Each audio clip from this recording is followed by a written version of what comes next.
الكلمة الطيب لا إله إلا الله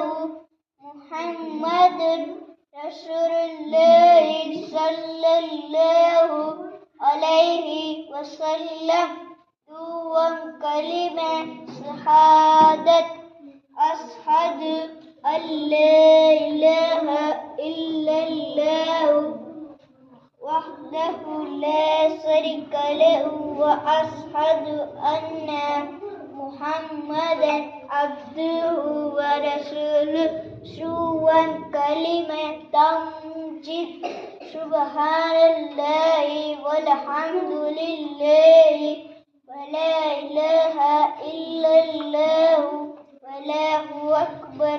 ولا حول ولا قوة إلا بالله العلي العظيم.